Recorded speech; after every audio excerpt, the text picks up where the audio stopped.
Hey, This what's up? conference will now be recorded. This is Ed Drummond of Capstone Realty Professionals, and today I'm here with my friend and trust attorney. Right? Is that what I should call you? I think that works. Yeah. Okay, cool. Mr. Rob Hobkirk with Brown and Hobkirk. Rob, thank you for being here. Yeah. Thanks for having me. All right, cool, man. Yeah, I didn't want to make that awkward, but it kind of came off a little awkward. Huh? It felt more formal than it needed to be, I think. All But right, well, thanks, man. Now, legit, like Rob is an amazing individual, a great attorney. He's helped us out with some trust things, and I got firsthand experience and thought, you know what not better thing to offer to people that we work with and that we trust and admire than to give them access to Mr. Hobkirk. So thanks. Yeah. Yeah, thanks, dude. Um, Real quick though, what got you into where you're at? And tell us a little bit about your firm, would you?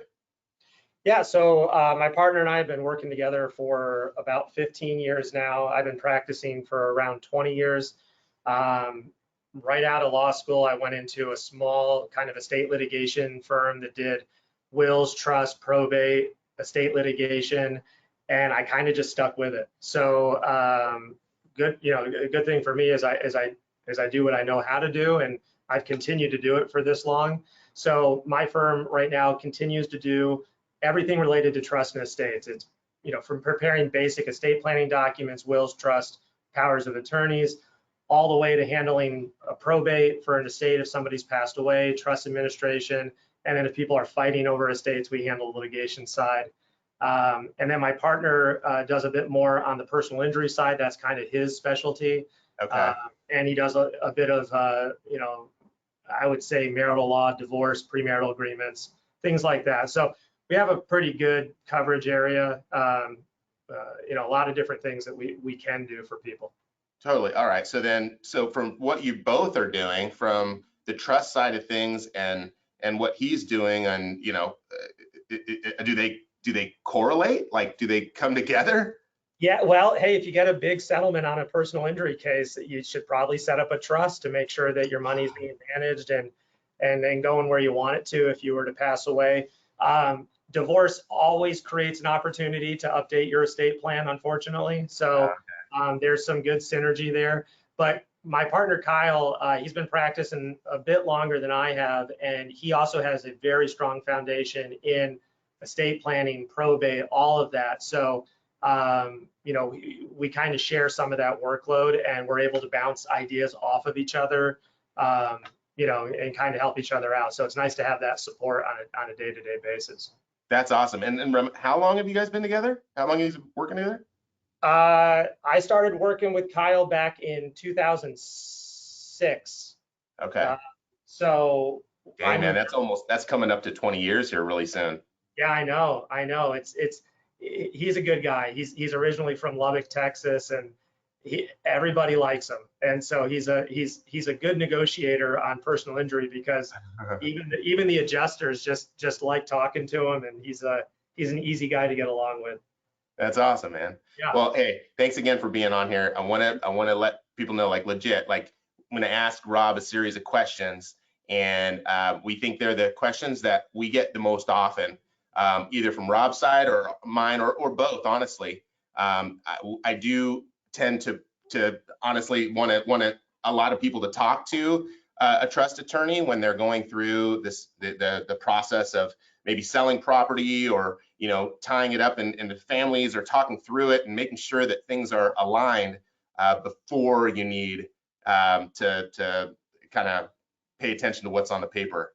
All right, so cool. So real quick, like, what is an estate plan? Like, why would people need you? Yeah, well, I mean, an estate plan, it can be a lot of different things, but basically it's going to consist of some pretty core documents that everybody should have. And that's going to be pretty much a will, last will and testament. People are familiar with it. Financial powers of attorneys and healthcare directives. Okay. Those are basically nominating people to make decisions for you when you're no longer able to make them for yourself.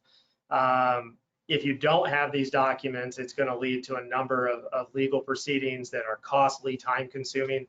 So just having some basic core estate planning documents in place can save a tremendous amount of money, time, stress. But yeah, so an estate plan is really addressing somebody making decisions for you if you're unable to.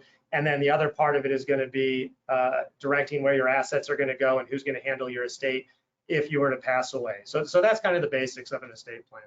Okay, an estate plan, is that like power of attorney and stuff too? Yeah, so basically an estate plan is a general kind of category, but you're going to have your durable financial powers of attorneys, which you probably see in the real estate side.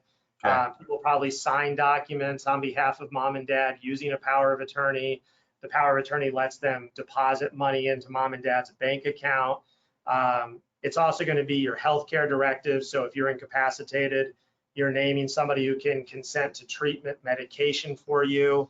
If you have to go into a hospital setting, it also lets you direct what your end of life wishes are going to be. So if you're in a persistent vegetative state, you're letting your family know kind of what your directions are. If you want to be, hooked up to life-sustaining treatment, or you don't, or you want feeding tubes, or you don't, or you want comfort care. So you get to really kind of specify what type of care or level of care you want if you're ever in that scenario. So there's a lot of good documents to have, from that perspective. That makes sense. You mentioned probate. Can you explain probate? Yeah, so a lot of what we do, in fact, right before I hopped on, I signed up another client to do a probate for him. So Okay. when you pass away, nobody has the authority to just go and get your stuff. If my parents were to pass away, I can't just go to their bank and say, hey, I need to close out the account because it's my mom and dad. And Why not? Well, because I don't have the authority. That they are the only ones that have that authority to sell to deal with their bank, or to sell their house, or to deal with any property that they own. Once they die, even if I had a power of attorney, the power of attorney is automatically revoked when they pass away. So in order to get that authority, probate comes in. And what probate does is it is the court acknowledging my authority to act on behalf of my parents' estate, or for anybody. So if you have a loved one pass away and you've got to go deal with their assets, you have to file with the probate court, and usually you're filing the will, or if there's no will, you're filing an intestate probate. But the whole point of filing for probate is so the court can legally recognize your authority to go down to the bank and close out their accounts, to list and sell their house. So if I want to sell a house for my parents, I have to get a legal document through the probate court saying that I'm allowed to do that. Makes sense. So probate's a legal process to just make sure that nobody's going in and taking all your stuff without it being supervised by the court. Yeah. Some of the downsides with probate is it takes a lot of time. It costs a lot of money.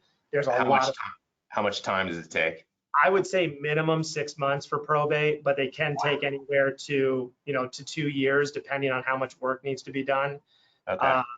Fees can range anywhere from, I would say on the low end, maybe $6,500 on up. I know probates, I know a lot of people who pay well over $10,000 for probates. And so, it can be a very costly process.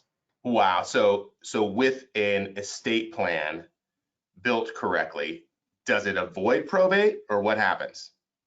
So yeah, the one thing that people ask me all the time is, I've got a will, I don't have to worry about probate. And that's such a huge, it's we hear that too. Yeah, it's a misconception that's just not true. The will only gives guidance through the probate process. So the downside with the will, even if you've got one that's properly drafted and created by an attorney or somebody who knows what they're doing, I mean, I would hope you'd use an attorney, but is the will still has to go through probate.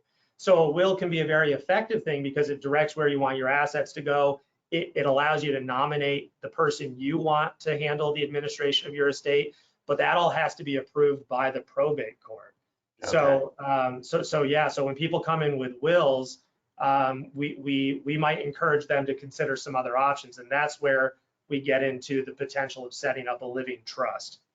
Okay, and so the living trust, is that another word for an estate plan?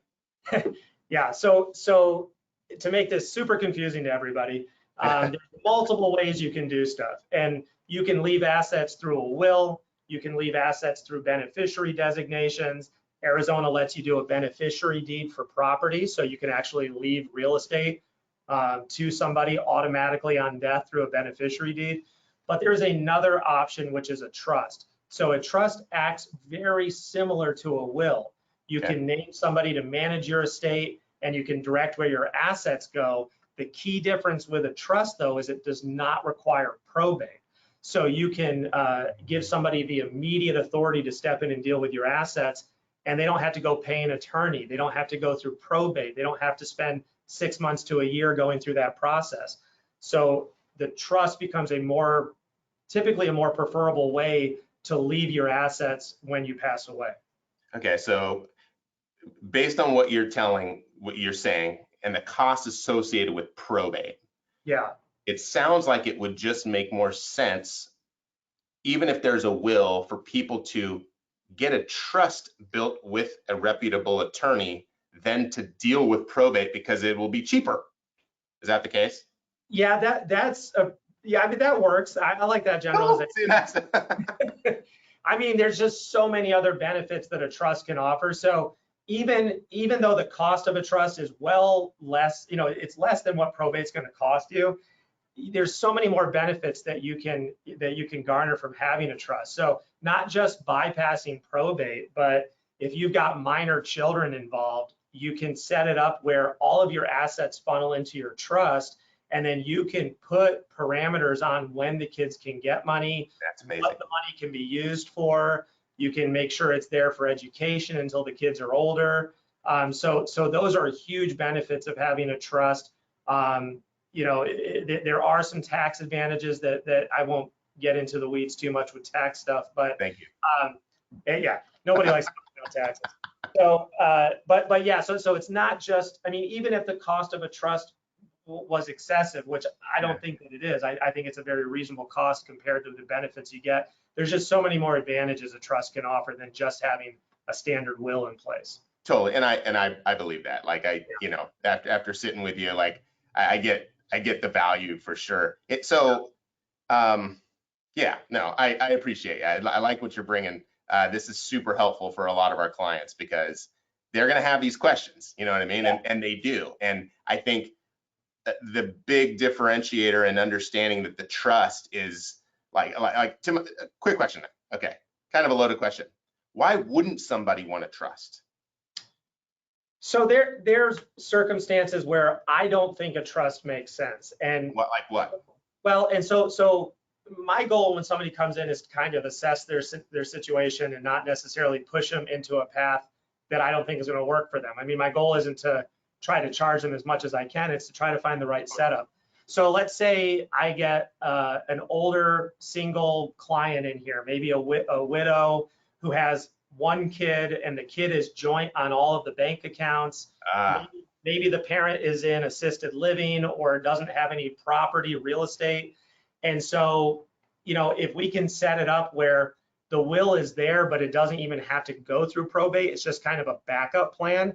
It may not be necessary to set up kind of a more advanced trust for somebody who has just a really basic, distribution and person to take care of everything.